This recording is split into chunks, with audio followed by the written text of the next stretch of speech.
¿Todo bien? Sí. Oigan, bueno, primero que todo me presento, mi nombre es Jerky Nostroza. Que quede claro que yo aquí no soy ningún líder. Para que quede claro, mira, la verdad es que, ¿cómo parte esto? La verdad es que parte de la iniciativa de formar una especie de familia de montaña, o una agrupación o un conjunto de personas que quieran hacer un granito de arena para aportar en generar un poco de conciencia, de generar un montañismo respetuoso. ¿Respetuoso con qué? Respetuoso con la vida misma, ¿ya? No exponerse más de lo necesario. La verdad es que me imagino que aquí hay muchas personas que pueden tener mucha experiencia, también muchas personas que a lo mejor nunca han ido a un cerro, pero la verdad es que eso es lo bonito de esto. Yo creo que todos tenemos algo que aportar, de todas maneras. Esta es la primera charla que estamos realizando. Se formó un grupo de WhatsApp en donde estamos dando a conocer, bueno, esta primera charla.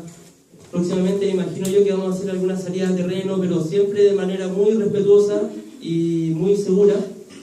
Entonces, lo que voy a hacer, primero que todo, voy a hacer correr una lista en donde todas las personas que estén inscritas pongan un dicto bueno, y las que no estén inscritas, hay una hoja que está en blanco. Entonces, ahí anoten, por favor, su nombre, el número de teléfono y el correo.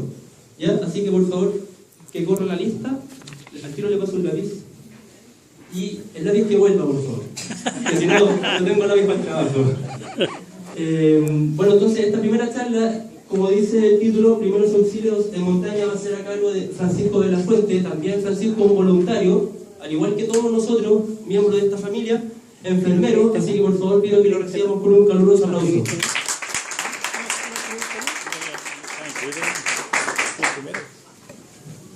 Gracias, Yerko. Se me presenta, como dijo Yerko, yo me llamo Francisco, soy enfermero, trabajo en una urgencia en una clínica. Igual he trabajado en sistemas de rescate de ambulancia y en unidades de tratamiento intermedio y otra urgencia dentro de mi experiencia laboral.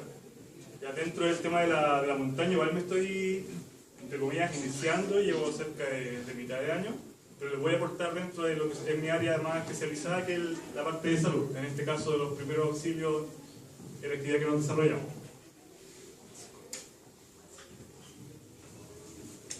Ya, ahí sí.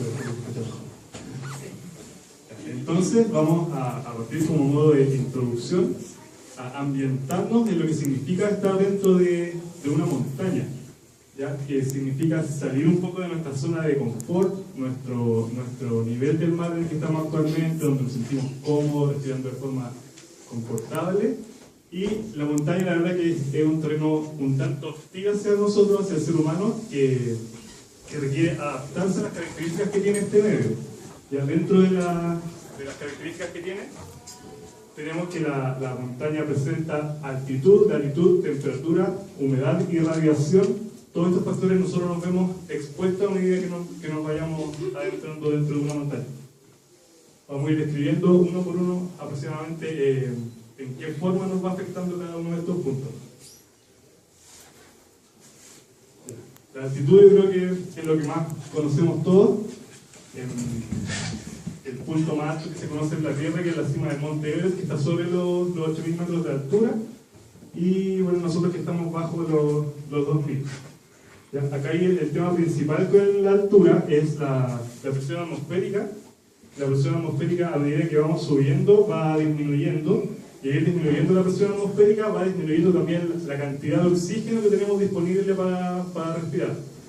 ¿Ya? Se cree, o es así, a los 5.000 metros de altura tenemos un 50% menos de oxígeno disponible para nuestro organismo, y a cerca de los 8.000 hay cerca de un tercio, 30% de oxígeno para nosotros.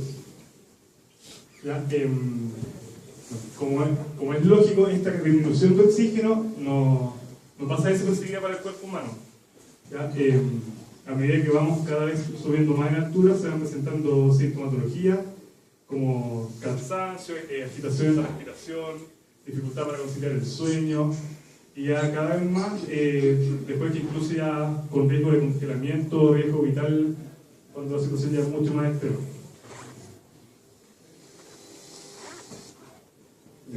La latitud, bueno, la latitud no es algo que podamos manejar, porque es solamente en el punto como geográfico donde estamos ubicados en el planeta. pero sí influye, o es importante saberlo, porque la latitud, nosotros estamos insertos dentro de la troposfera, que es la capa que está más cerca de nosotros de la atmósfera, y la troposfera tiende a ser más gruesa cuando está más cerca del ecuador. ¿Ya? Como se ve ahí, esta capita es más gruesa acá y se tiende a ser más delgada en los polos. ¿Ya? Esto es importante porque mientras es más gruesa la capa, tenemos mayor presión atmosférica. ¿Ya? Y mientras es más delgada, hay obviamente menor disponibilidad de oxígeno. ¿Ya? ¿Esto por qué lo debemos tener en cuenta? Porque, por ejemplo, tenemos el monte Vinson, por ejemplo, que está en la Antártica, que tiene casi 5.000 metros. En términos de presión atmosférica y disponibilidad de oxígeno, vendría a ser prácticamente igual que una montaña de mucha más altura como el Chimborazo, que está cerca del Ecuador, a 6.310. Tiene una diferencia cerca de 1.000 metros por el solo hecho de estar ubicado en una latitud más extrema, hace que la disponibilidad de oxígeno sea prácticamente igual. Ya, el factor de la humedad también es importante analizarlo y considerarlo al programar alguna salida que nosotros tengamos. A mayor altura tenemos nosotros disponibles menor humedad. Menor humedad, en palabras simples, es que estamos expuestos a un aire más seco. Este aire más seco atrapa el vapor de agua que nosotros respiramos, y al estar en montaña, al ser las respiraciones más rápidas, en definitiva nos va a ir deshidratando de forma progresiva. Otro punto es la temperatura, donde se sabe que por cada 100 metros aproximadamente la temperatura disminuye en 1 grado Celsius. ¿Ya? A menor presión de oxígeno, a mayor humedad y a mayor velocidad del viento, más frío sentimos, es decir, la sensación térmica. En esta tablita sale claramente, por ejemplo, en un viento cero, con 5 grados Celsius, va haciéndose cada vez más frío a medida que la velocidad del viento va aumentando.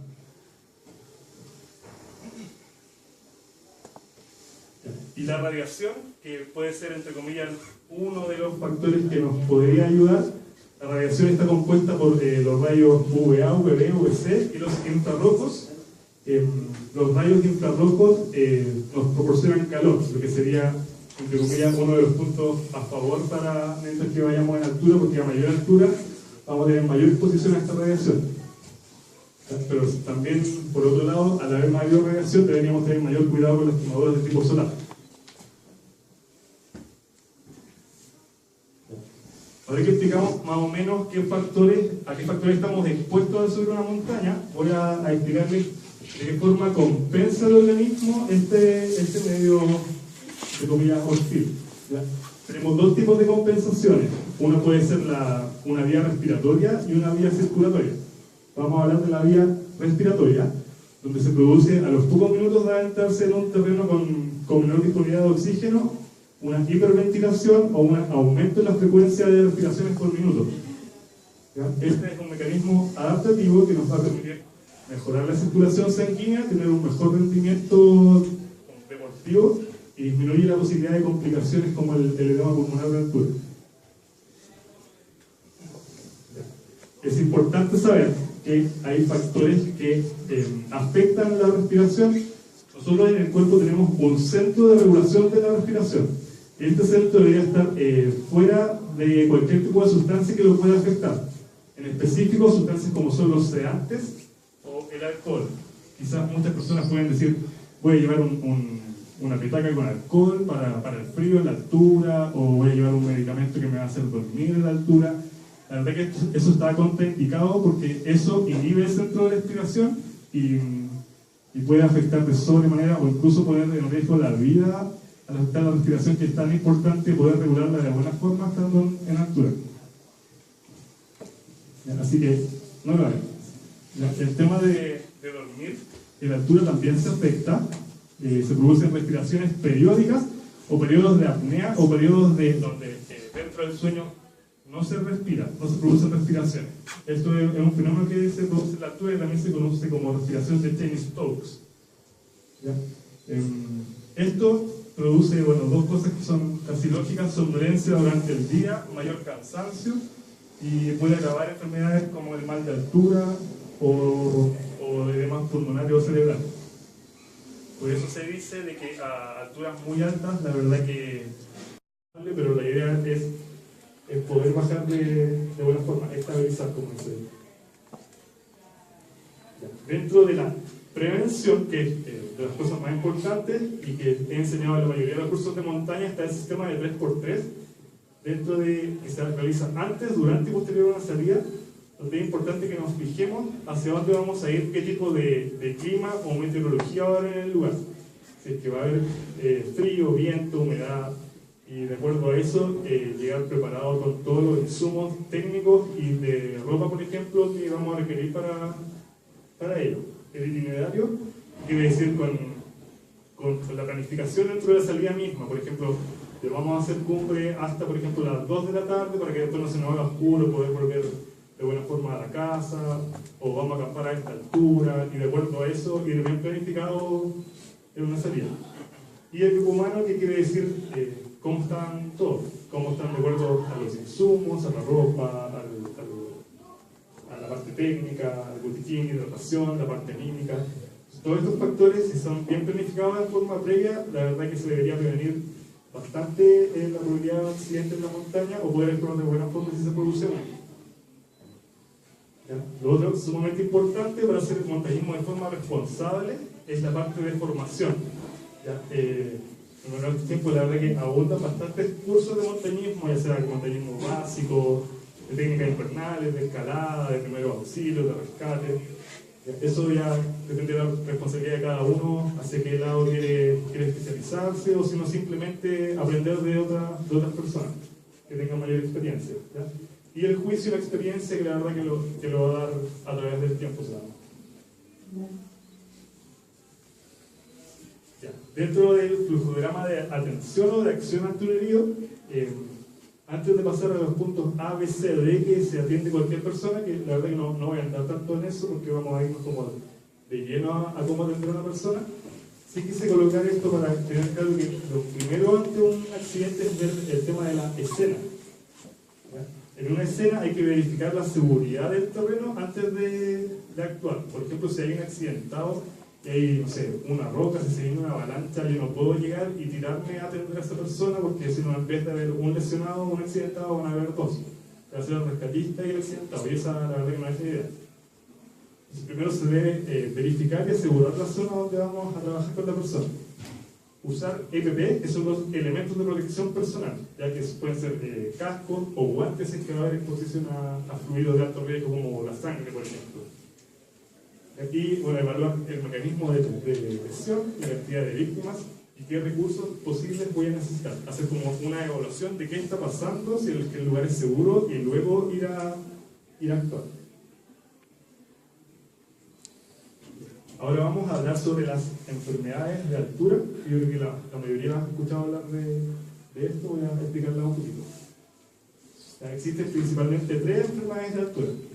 Son el mal de altura, que puede ser clasificado según su gravedad, y los otros 2 que ya la verdad son complicaciones más graves, que son el edema pulmonar de altura y el edema cerebral de altura. Estos, por lo general, estos 3 se producen por alcanzar altitudes más rápidas que la capacidad de aclimatación de la persona que asciende un cerro. En el gráfico de ahí se ve, por ejemplo, en el campamento base de Monte Everest a 5.500 metros de altura, el mal de altura, que es la parte amarilla, y el edema cerebral o pulmonar de altura, que es el blanco, es mucho más alto, se presentan muchas más personas al subirlo en forma rápida, por ejemplo en helicóptero, en 1 o 2 días, a subirlo en 10-13 días caminando. ¿Por qué? Porque a subir en helicóptero no le da el tiempo necesario al organismo para adaptarse a ese nivel de altura. Y obviamente ya llegando allá tendría que, no sé, quedarse un día más o hacer algo para poder adaptarse y poder continuar con la expedición. ¿Cómo vamos a prevenir estas enfermedades de altura? Principalmente con la ingesta de líquido, ingiriendo más de lo que por lo general se recomienda, 4 o 5 litros por día.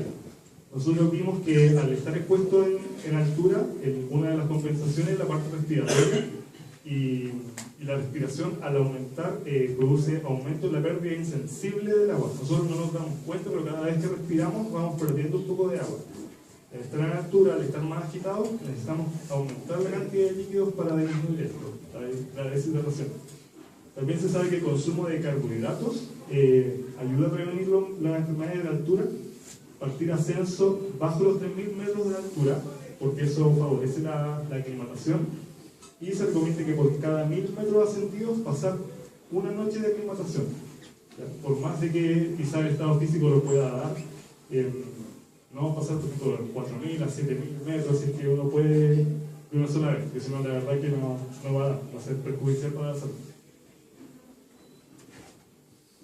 Vamos a hablar ahora del mal de altura, que dije que se puede clasificar según su gravedad. En este caso, el mal de altura leve, ¿cómo vamos a darnos cuenta que estamos padeciendo este mal? Por varias cosas. Esto por lo general se produce bajo los 2.500 metros o sea, sobre los 2.500 metros de altura, y se caracteriza por una cefalea entre leve a moderada, asociada a náuseas y mareos y un poco de debilidad. ¿Ya? ¿Qué se recomienda hacer si estamos sufriendo estos síntomas? La verdad que detener el ascenso. No sacamos nada con seguir ascendiendo, porque lo único que vamos a lograr es que pasemos a que se complique este mal de altura y poder pasar a las otras complicaciones que son más graves. Entonces, si empezamos con dolor de cabeza, cansancio, la verdad que ser bastante honesto para que la situación no se complique, ¿ya? Que el grupo siempre se mantenga unido. Entonces ahí detener el ascenso, y si es que es posible, y ayudaría mucho más, valorar la opción de poder descender unos 500 metros. Ahora, el mal de altura moderado, que es cuando viene después del mal de altura leve, los seguimos ascendiendo, estos síntomas se van complicando un poco más. Ya la cefalea ya no es tan leve, se vuelve más intensa, a moderada, y se asocia no solamente a náuseas, sino que ya estamos con vómitos, mucha más debilidad y mareos. ¿Ya? Aquí, como está más avanzado el mal, ya no se recomienda valorar la opción, sino que derechamente descender desde 500 metros hacia abajo. Y la verdad que al descender se sabe que ya los síntomas deberían desaparecer. ¿Ya? Si es que está disponible, aunque no muchas de las veces, pero puede ser administrar oxígeno suplementario, y existen medicamentos que pueden ser recomendados como la acetazolamida, dexametasona o el ibuprofeno. Después más adelante hay una tabla donde salen como la mayoría de los medicamentos que uno podría necesitar, pero no es mi intención como ahondar mucho en los medicamentos ni promover la automedicación. Ahora, el edema cerebral de altura. La palabra edema, por si no la conocen, significa la acumulación de agua o de líquido dentro de alguna parte. Edema de piernas significa que hay acumulación de líquido en las piernas. Edema pulmonar, acumulación de líquido en los pulmones. Edema cerebral, lo mismo en el cerebro.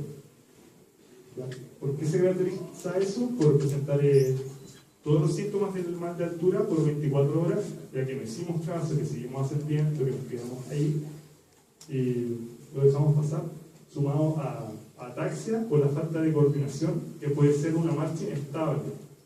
Desde marcha inestable a incluso incapacidad de coordinar simplemente levantando por problemas cerebrales. Y también puede haber compromiso de conciencia, desde inconsciencia hasta otro tipo de alteración de conciencia, como puede ser la desorientación, que la persona no sabe dónde está.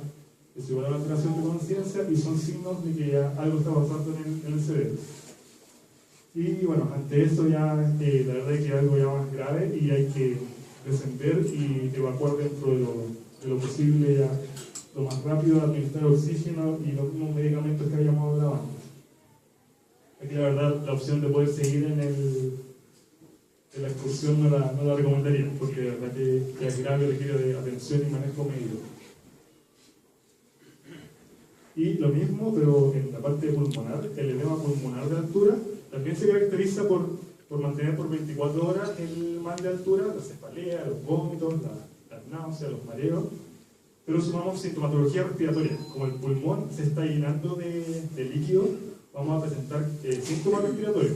Entonces es importante que una persona que estaba sana, no estaba resfriada, comienza después de una altura presentando mal de altura, tos con expectoración, dificultad para respirar, coloración cianótica peribucal, alrededor de la boca, nariz o las manos, taquicardia o taquipnea, que es alteración muy rápida de la respiración. ¿Qué es taquipnea, perdón? Eso es, alteración del ritmo de la frecuencia respiratoria. ¿Y taquicardia? Alteración de la frecuencia cardíaca. Vale, gracias. ¿Qué hacer ante estos síntomas? Lo mismo la verdad que ante el edema cerebral de altura. Es una situación grave que puede llevar a la muerte, por lo que debemos evacuar y hacer un descenso de inmediato. Ya, siempre y cuando la condición del paciente o de la persona, perdón, lo permita. Si está consciente, ayudarlo a descender. Si está inconsciente, vamos a ver algunos mecanismos de poder trasladar a una persona que no puede por sus propios medios. Pero tiene que bajar de esa altura la persona, si no los síntomas van a seguir empeorando. Entonces, bueno, aquí un mini resumen de lo que habíamos hablado. Dentro de la prevención, hacer un ascenso gradual. Ojalá no más de 1000 metros después de los 5000 por día. Medicamentos que pueden estar recomendados para prevenir. Y, bueno, lo mismo, para el mal de altura leve, detener el ascenso, hacer reposo, parar y valorar si es posible el descenso. Y para los otros dos ya descender y oxígeno y medicamentos.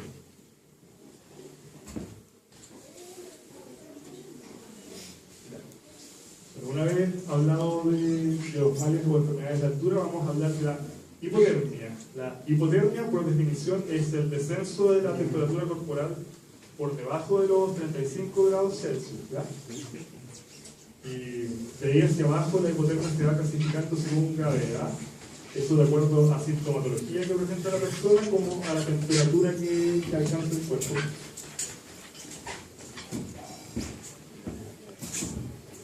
Importante conocer eso, quizás conocido por la mayoría, formas de ganancia y de pérdida de calor según el medio ambiente. Ya tenemos que la radiación solar, los aires cálidos, el contacto con objetos que son más cálidos, que desprenden calor, nos van a aportar calor hacia nosotros, y por el contrario la exposición que muchas veces podemos hacer en la montaña van a hacer que nos vayamos enfriando. ¿Ya? Entonces, dentro de los conceptos para evitar o tratar una hipotermia hay que seguir estas cosas, o sea, aislar del aire, de la exposición, de la ropa que puede estar mojada, y al contrario, para ganar calor, abrigarnos, cambiar la ropa mojada, reunirnos todos dentro de algún refugio quizás para compartir entre todos algo de calor corporal. Y bueno, el cuerpo tiene mecanismos internos de regulación de temperatura que bueno, también son conocidos por la mayoría. Cuando tenemos calor, uno realiza sudoración, disminuye un poco el metabolismo, que es como la tasa de activación que tiene el cuerpo para intentar disminuir la temperatura, y al revés, cuando tenemos frío, los típicos tiritones que hay en el frío, que se presentan en una etapa inicial de la hipotermia, y aumenta el metabolismo basal, o sea, el grado de activación del cuerpo de forma interna que intenta contrarrestar la hipotermia. Por ahí arriba aparece obviamente las calorías, ¿ya? Carbohidratos, grasas y proteínas. Como dije, son calorías y las calorías nos dan calor. Por eso también es importante mantener una buena nutrición en la montaña antes de que sea demasiado tarde y ya después, por el estado de conciencia, no podamos consumir. Como les dije, la hipotermia se clasifica según la temperatura y la sintomatología que nosotros podemos presentar.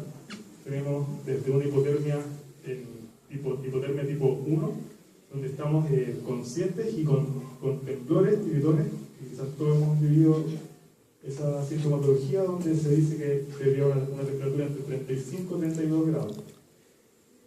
Podría ser importante quizás incluir dentro del boletín un termómetro para valorar qué clase de hipotermia podemos tener, pero en caso de que no lo contemos, el estado de la víctima nos puede indicar aproximadamente en qué rango de temperatura puede estar. Después pasamos de que la persona ya no presentaría temblor porque se dañaría un mecanismo compensatorio ya de regulación de temperatura. Ya. Luego pasamos a un estado de inconsciencia, luego a una muerte aparente, la persona se ve como muerta con un riesgo inminente de caer en un paro cardiorrespiratorio, por ejemplo, y ya en la última fase, muerte debido a hipotermia que se vuelve irreversible. ¿Por qué es irreversible? Porque es tal el frío que el congelamiento, por ejemplo, del tórax, que impediría una reanimación cardiopulmonar.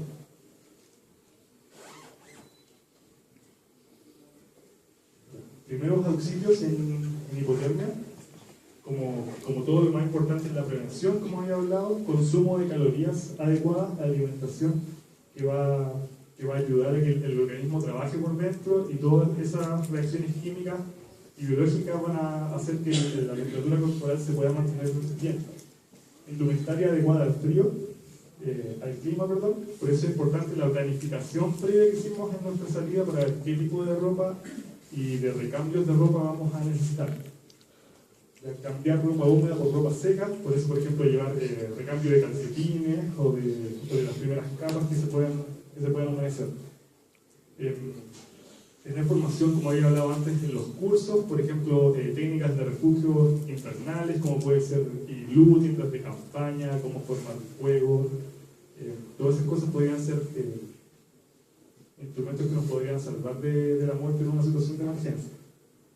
Y si es que la situación lo permite, obviamente, mantenerse activo. El otro día vi las noticias, pero en realidad fue una noticia antigua de unos chicos que se habían extraviado en una montaña, y una de las técnicas que usaban ellos para no morir en realidad era que se tenían un mini refugio, pero para aumentar un poco la temperatura corporal era que se levantaban, hacían un poco de actividad física, corrían un rato y luego se volvían a refugiar.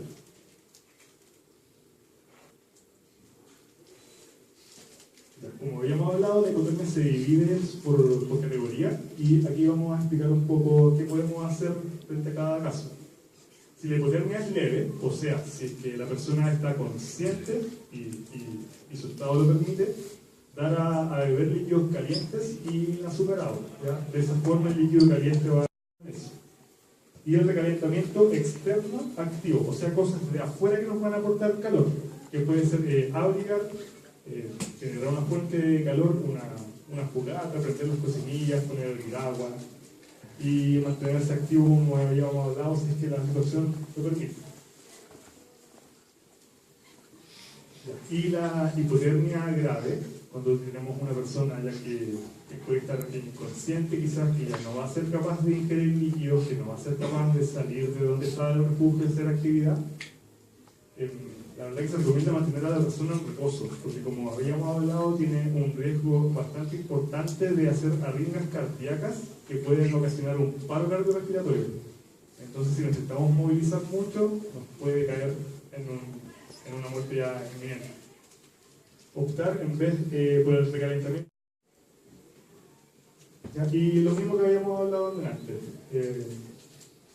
Si es que se logra realizar un refugio, un iglú, una tienda, si están los conocimientos y las habilidades técnicas, aislamiento del medio ambiente, pueden ser ramas en el piso, ropa, colchonetas, saco de dormir o mantas térmicas que venden, que pueden estar incluidas también dentro de nuestro botiquín, que sería muy útil para salidas que vamos a estar expuestos a frío intenso. Generar calor, como habíamos hablado, con cocinilla, con fogata, reunirnos todos dentro de una tienda de campaña, y bolsas de agua caliente o cualquier cosa caliente en realidad en zonas del cuerpo, o sea, en axilas, cuello, piernas.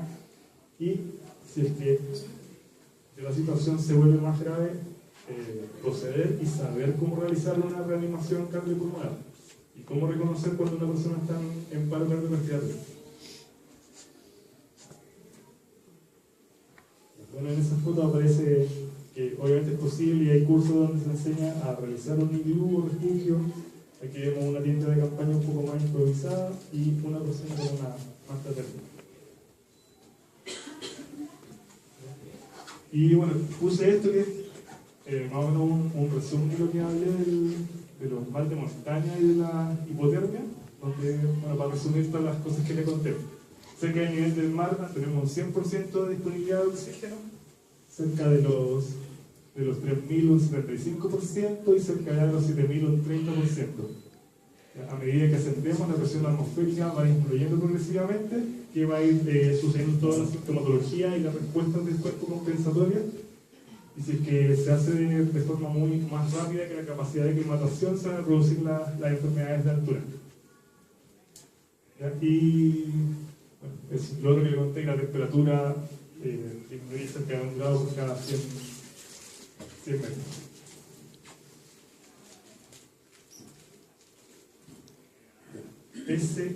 PCR o paro cardiorrespiratorio.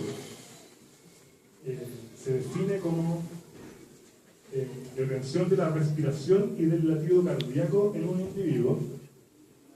Y hay una forma de detectarle, que son unos pasos simples de diferenciar, por ejemplo, una persona que está inconsciente a una persona que está en un paro cardíaco.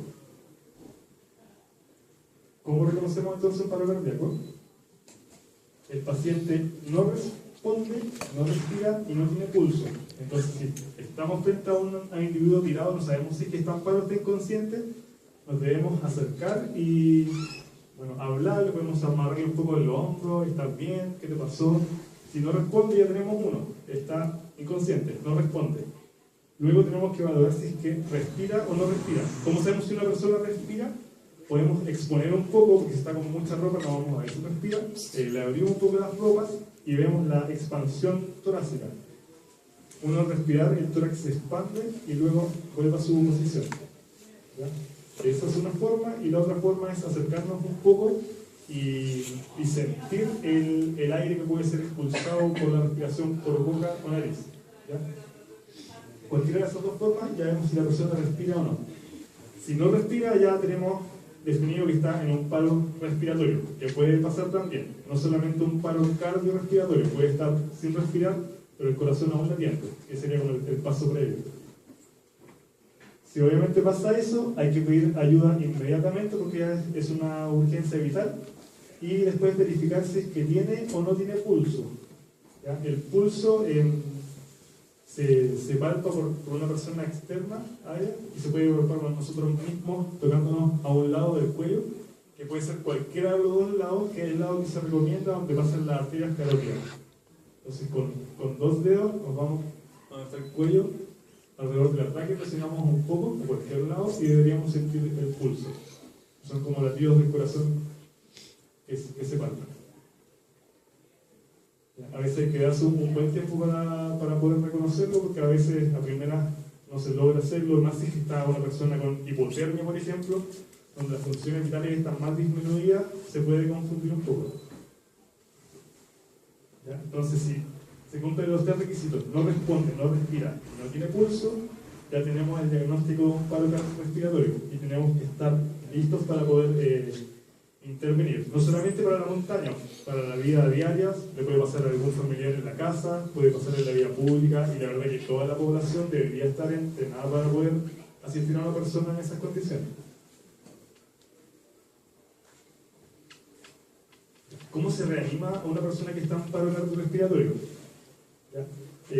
Como el corazón dejó de latir, la sangre no está fluyendo hacia los órganos nobles, hacia los órganos que nos mantienen vivos, como son, por ejemplo, pulmones y cerebro. Por lo tanto, el objetivo de la reanimación cardiopulmonar es hacer que haya quizás un mínimo de flujo de sangre, pero que sea lo suficiente para poder mantener las funciones cerebrales y que no haya muerte cerebral.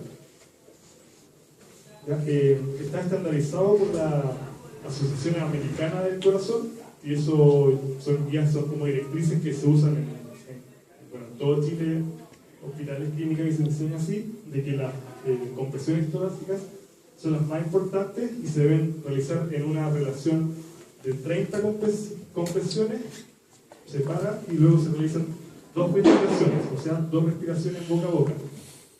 Como les noté, lo más importante son las compresiones. Si es que estamos ante un desconocido, si es que la persona está vomitada, nos da asco, que es algo totalmente normal, está recomendado, bueno, tú puedes obviar la respiración boca a boca, aunque si lo puedes hacer, genial, pero lo más importante son las compresiones, eso sí que no puede fallar. Dentro del cuerpo queda un residual de oxígeno circulando, por lo tanto, si solamente comprimimos también estaría bien. Aunque claro que si aportamos también con ventilaciones, mejoramos.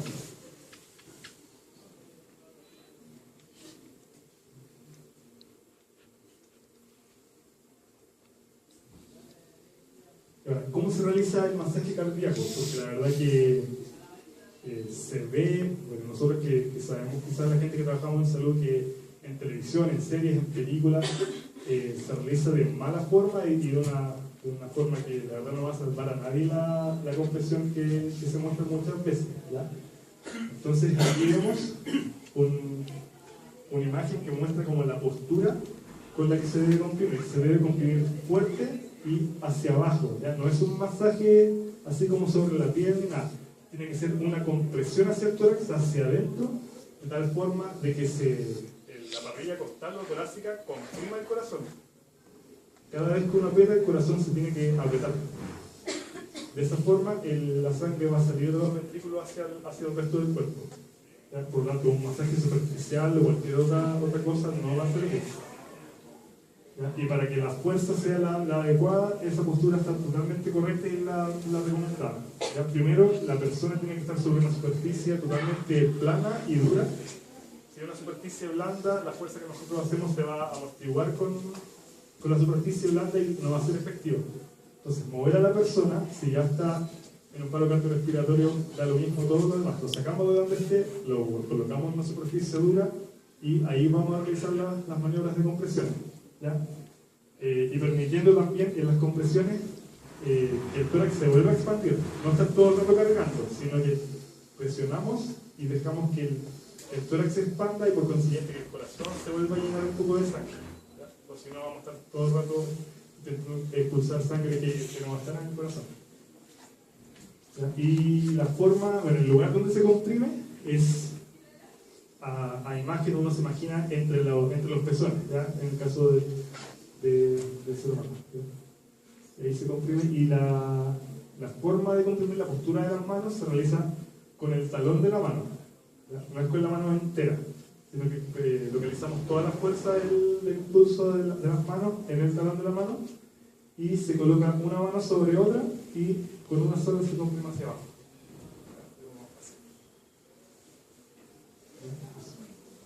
Y para el tema de la respiración de rescate, idealmente se debe colocar la cabeza en una posición que se llama de hiperextensión, siempre y cuando no se sospeche de un traumatismo cervical. Si la persona tuvo una caída, yo no sé si tuvo una fractura cervical, quizás por ahí ya no podría hacerlo.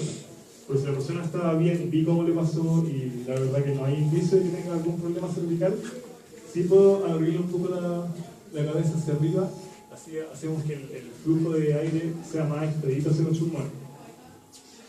¿Ya? Y entonces lo más importante es recordarles la relación 30 compresiones a 2 ventilaciones. Y como un poco de cultura, quizás en las montañas no vamos a estar con lactantes ni con niños muy pequeños, pero a modo de saber, el lactante es muy pequeño, en vez de realizarlo con las 2 manos, sería demasiada fuerza, así que se puede realizar simplemente con 2 dedos, o si no una técnica con los 2 pulgares, como la que está más allá. Y en niños más pequeños, en vez de las 2 manos, con una sola mano. ¿Ya? Y en adultos con las 2. Puede pasar, y pasa, muchas veces al realizar eso ocurren fracturas costales y uno siente que está mosqueando y suena algo que se rompió el hueso. La verdad que da lo mismo, estamos en una situación de vida o muerte y un hueso más, un hueso menos que se rompa, es preferible que la persona pueda sobrevivir.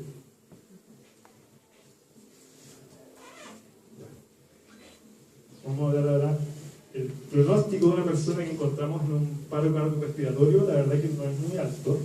Fuera de un hospital hay una sobrevida de un 5% solamente y en un hospital de un 15%, a pesar de que estén la mayoría de los insumos, hayan marcapasos, desfibriladores, todo el arsenal que uno puede contar. Pero sí, mayor es la esperanza de recuperación de una persona cuando el paro es presenciado. O sea, si yo veo a una persona que está bien y de repente se desploma y está en un paro, las probabilidades de sobrevida aumentan mucho más si yo encuentro una persona tirada en la casa y no sé cuánto tiempo lleva así. porque las funciones vitales se van cada vez apagando más. Ese es como el tema.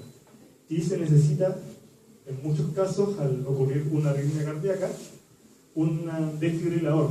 Un desfibrilador es una máquina que va a aportar energía eléctrica al corazón, que en palabras simples lo va a resetear. Ese reseteo lo aporta los hospitales monitores que están capacitados para desfibrilar, y hay otras cosas que son bastante más portátiles, que por ejemplo están en estaciones de metro, que están en malls, que están en aeropuertos, que son hechas para uso por cualquier persona que no tiene, aunque no haya estado entrenado a reconocer un ritmo, reconocer una ritmo en un monitor, sino que basta, estamos hablando de un desfibrilador externo automático que va a aportar una descarga eléctrica y va a identificar el ritmo por sí solo. Es bastante simple de usar. Esa maquinita que viene en un estuche se abre, se prende y la máquina empieza a hablar y a dar instrucciones. Como lo prendo, conecte los parches, y ahí los parches están con monitos que indican dónde se colocan. Una vez colocado, la máquina hace de forma sola el análisis del ritmo que tiene el paciente, y si es que así lo determina, ofrece la opción de una descarga, que ahí dice aléjese del paciente, oprima el botón y realiza la descarga eléctrica por sí sola. Es bastante fácil de usar, la verdad. Y eso. No todos los paros cardíacos son desfibrilables. Hay varios tipos de arritmias que no requieren o no van a tener una solución con una descarga eléctrica. Por eso no siempre la descarga se va a tener que realizar, y en los otros casos solamente hay que seguir con las maniobras que habíamos hablado de 30 por 2 respiraciones, ¿ya? Y también no siempre, aunque requiera desfibrilación, va a recuperarse un paro cardíaco a la primera descarga. Muchas veces se requieren más de 1, 2, 3. ¿Ya? O muchas veces, lamentablemente, no va a pasar nada.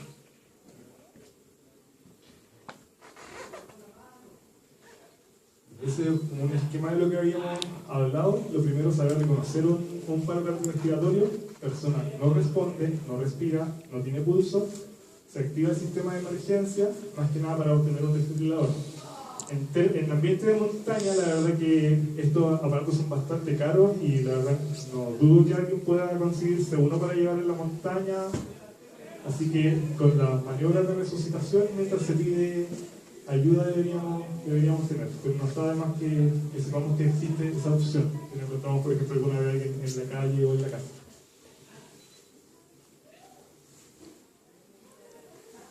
Vamos a cambiar ahora de tema de paro cardíaco y vamos a hablar un poco de heridas. Heridas. Las heridas se clasifican según el agente que lo produce y la forma con la que queda. ¿Ya? Tenemos heridas contusas, que puede ser, ahí tenemos un destornillador, herida cortante, un cuchillo, herida contusa y herida abrasiva, ¿ya? Que nos dan distintas características, que tienen como pronóstico y curaciones que son de distintas formas, según el agente causal. Pero todas tienen cosas que son comunes para el tratamiento de las heridas. Lo primero es el control de la hemorragia, ¿ya? Una hemorragia se controla aplicando presión directa sobre la herida, idealmente con un apósito que sea estéril, ¿ya? Por lo tanto, dentro de nuestro botiquín, que vamos a hablar un poco más adelante, llevar apósitos o gasas para poder proteger heridas. Si estamos en un ambiente y no tenemos nada de eso, con lo que sea, con la misma ropa, con cualquier cosa, pero hacer presión directa sobre la herida debería ser suficiente para dar una hemorragia. No está recomendado, al estar haciendo compresión, destapar para ver habrá parado o no, ¿ya? Si vamos a colocar algo, dejarlo ahí siempre, ¿ya? Si es que el apósito, la gasa que colocamos, se pasa en sangre, lo que tenemos que hacer es colocar otra encima de la misma, no sacar la que ya estaba. Así, colocando cada vez más capas de gasa o apósito hasta que ya veamos que no se pasa, y luego envolver eso en una, puede ser en tela, por ejemplo, en un vendaje compresivo, ¿ya? Cuando hay heridas así con sangrado, la verdad que ya no sería necesario hacer una limpieza tan exhaustiva, porque la misma sangre que sale va arrastrando las partículas que están malas, Y tampoco recomendaría realizar quizá una curación tan exhaustiva en la montaña, porque estamos hablando de primeros auxilios, ¿ya? No vamos a hablar de la solución definitiva sería. Tenemos que controlar el desangramiento de la persona. Entonces vamos a detener la hemorragia.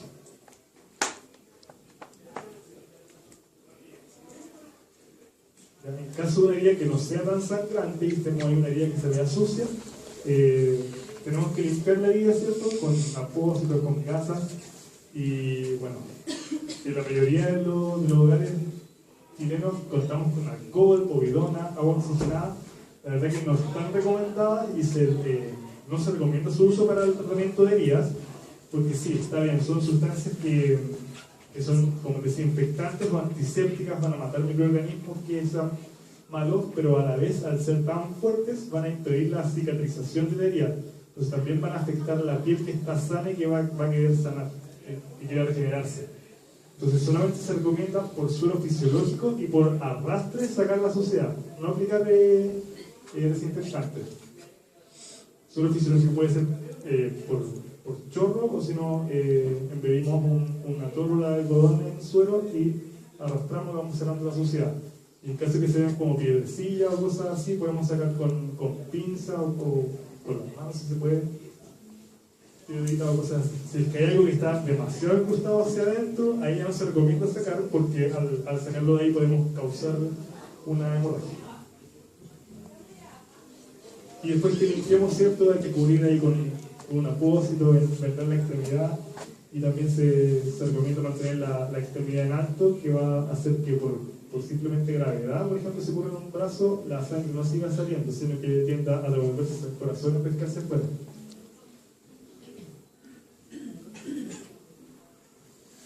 Para contarles también, si que tenemos una herida cortante, por ejemplo, que está demasiado abierta, existen ciertos insumos que nos permiten hacer un afrontamiento de una herida. En un hospital, idealmente un cirujano va a hacer una sutura de la herida, pero hay otros instrumentos que son bastante más económicos y súper fáciles de usar, que son Steri-Strip, que son estas como vertitas que se ven ahí, que sirven bastante para cerrar una herida. Entonces uno aprieta la herida que está muy grande y sobre eso pega esas vertitas y cierra bastante bien. Eso la venden en todas las farmacias y uno podría llevarlas utilizando. Y también hay, bueno, pegamento para herida, que hay marcas comerciales como Dermamon o Histoacril, que el compuesto de este pegamento es el mismo que la gotita, que la mítica gotita que uno usa en la casa, pero obviamente está estéril. Y eso se usa en hospitales y clínicas y cierra bastante bien las heridas. Así que también es una opción de afrontamiento de heridas.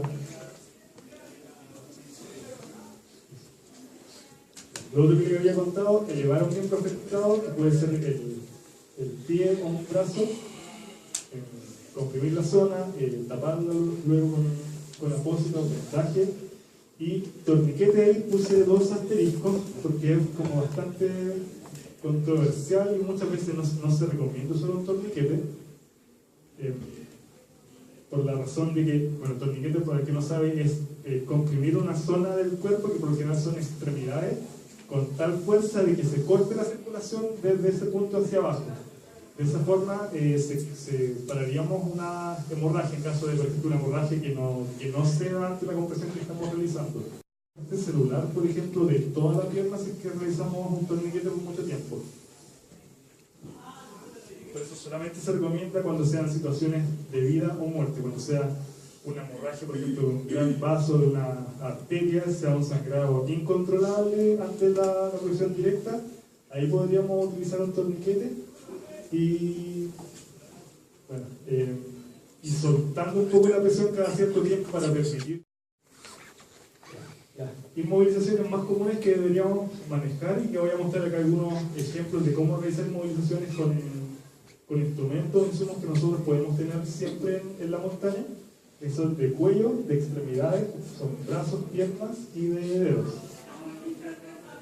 Se debe inmovilizar cualquier accidente donde exista dolor y fractura evidente. Fractura podemos verla fácilmente porque hay una deformidad del miembro afectado, ¿ya? permite disminuir de forma importante el dolor, por lo tanto facilitaría la evacuación de accidentados y evita complicaciones. Aquí, por ejemplo, inmovilización de cuello, donde vemos un collar Filadelfia, que sería este, que es rígido, que hace una inmovilización bastante adecuada del cuello, y un collar cervical blando, que se usa en el ámbito hospitalario. Ahora sí, si es que alguien lo puede llevar en una expedición, sería fantástico. ¿Vale? Pero vamos a ver cómo podemos hacer una inmovilización de cuello con insumos que usamos generalmente en montaña. Aquí tenemos estas fotos, donde con simplemente nuestra mochila, que se colocaría de forma al revés, con las riñoneras ahí en la parte de la frente, la ropa o un banano en la parte aquí cervical del cuello, y colchoneta u otro apoyo lateral, todo bien ajustado, permitiríamos mantener una cabeza y un cuello bastante inmovilizado para poder moverlo.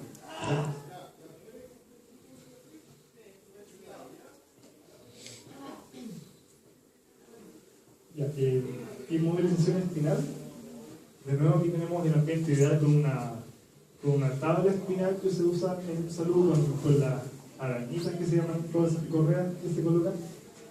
Y en ambiente de montaña podríamos hacer algo así, una cuerda que sea lo bastante larga para dar todas esas vueltas del porte del cuerpo, un inmovilizador que pueden ser bastones, los piolets, raquetas, cualquier cosa que sea lo bastante fija hacia atrás en la espalda, y bueno, cubrir eso con colchoneta, con saco de dormir, y luego con las mismas cuerdas hacer una barra. ¿Ya? De esa forma tendríamos como una persona bastante empaquetada, y después a través de las mismas cuerdas podríamos agarrarlo para llevarlo. ¿Ya? La verdad que en caso de una urgencia, ahí hay que usar prácticamente el ingenio que uno pueda tener de acuerdo a los insumos que uno tenga, y de alguna forma arreglárselas para hacer algo así, de acuerdo con lo que contemos. Inmovilización de brazos. También aquí tenemos lo ideal, un clásico cabestrillo, y que sería bastante fácil hacerlo en terreno hospitalario, con simplemente, por ejemplo, un alfiler de gancho, se coloca sobre sí mismo y ahí queda ya el brazo inmovilizado y un poco el hombro también. Y si no, con un cordín de cinta y con la misma ropa ahí algo envuelto, y se lograría también un buen efecto.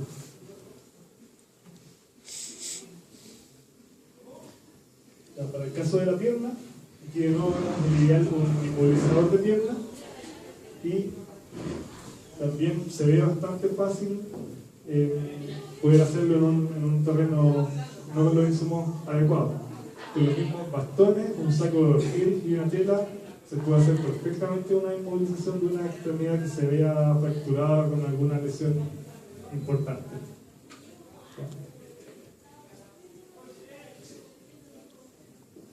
Ahora vamos a inmovilización de dedos. Ya, ahí vemos una férula que se usa en salud, y un ejemplo, que hay varias formas de inmovilizar dedos, que puede ser con una tela, coloquemos un dedo, y después puede ser, no sé, muchas veces se usan palos de lado o cualquier cosa que sea como lo bastante rígido para tenerlo en su lugar, y después en este caso se envolvió con otro dedo, que se llama eso un vendaje solidario, porque un dedo que está sano le da apoyo a un dedo que está lesionado.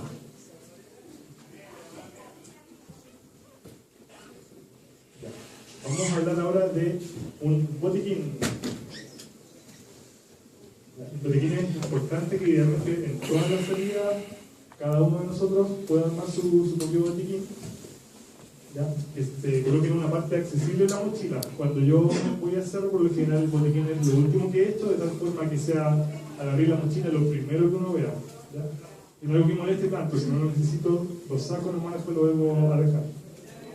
Diferente así queda al fondo, en caso de una emergencia haya que sacar todo, después queda todo desparramado, no se encuentra, por ejemplo. Por eso siempre, ojalá, en un lugar primordial en la mochila. Debe estar ordenado y debe ser planificado según el número de días a los que vamos a estar en la montaña, al número de personas que van a ir, a los antecedentes de enfermedades o accidentes previos. O sea, por ejemplo, si yo me gusta ir a las montañas y sé que siempre siento molestias en una rodilla, por ejemplo. Debería ir de cajón un inmovilizador de rodilla o algo que me permita hacer una inmovilización de rodilla sin que suelo sufrir de esas cosas en mi botiquín. O si es que soy diabético, si soy hipertenso, mis medicamentos, si es que he sufrido mal de altura o congelamiento, puede ser una manta térmica. Entonces cada uno conocerse y de esa forma personalizar el botiquín, cada persona. Aquí, bueno, también de acuerdo a los conocimientos médicos, las cosas que uno puede dejar en su botiquín. Ejemplos de insumos que son como cosas que le he hablado: apósitos estériles, gasa, leucoplast, que es una cinta, una tela adhesiva, particulita, Steristrip, que eran las telitas que servían para afrontar una herida cortante, que podía reemplazar de forma provisoria a colocar puntos, apósito impermeable, venda elástica, jeringas, pinzas, tijeras, termómetro, Spirula Frog, que era un movilizador de dedo, pero que se puede hacer de forma más manual como le había mostrado, medicamentos habituales que puede consumir cada uno según sus indicaciones y otros según cada salida. Ahora aquí les voy a presentar una tabla con medicamentos recomendados según alguna situación que nos pueda producir en la montaña. Y como les dije, no es la idea la automedicación, sino que uno pueda como conocer si tiene una patología, qué cosas puede usar o no. ¿Ya? Pero igual lo encontré bastante interesante como un resumen de las cosas que podemos necesitar. ¿Ya? Para la fiebre, paracetamol, para el dolor, ibuprofeno, u otro que tengamos en la casa. Para la deshidratación, Bousuco o sales de rehidratación que por más se venden como Resal 90, donde por ejemplo si vamos a usar agua de nieve para hidratación, deberíamos añadirle alguna sal rehidratante, porque el agua de nieve no tiene sal mineral. Entonces la hidratación que produciría no sería la adecuada. Alergia, y tenemos antihistamínicos como la clorfenamina, antiácidos para el dolor de guata. Son cosas que la mayoría debe conocer. Cosas que hablamos de las curaciones y nada.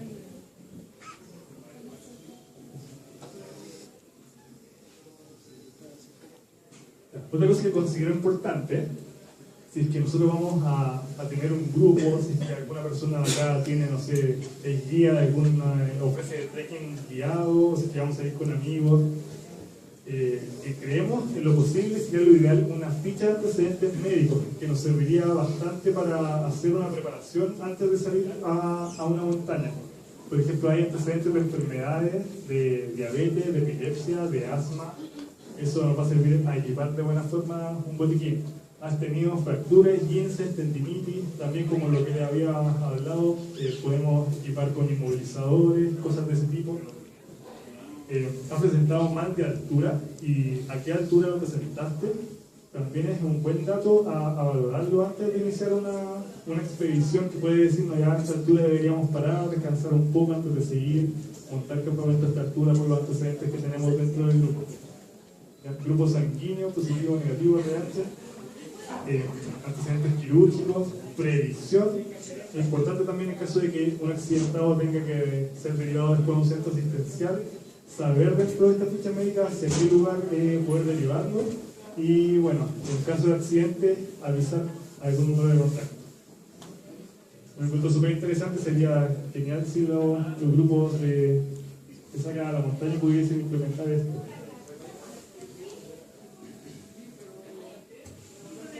Ya. Ahora, en términos de traslado de un accidentado, en realidad puse solamente esos dos. Hay otros mecanismos bastante más complejos que se pueden hacer: camillas con nudos o traslados en mochila. Pero aquí vemos un ejemplo: traslado de una sola persona. Ideal, por ejemplo, en la nieve, envolver a la persona en su saco de dormir en una manta, y por simple arrastre, la verdad que sería bastante fácil poder movilizar a una persona. Y entre dos personas, ahí lo vemos con las mochilas, colocar los bastones o cualquier cosa que sea dura que pueda aguantar el peso de una persona, y también sería bastante fácil el traslado de alguien que su condición permite ser trasladado.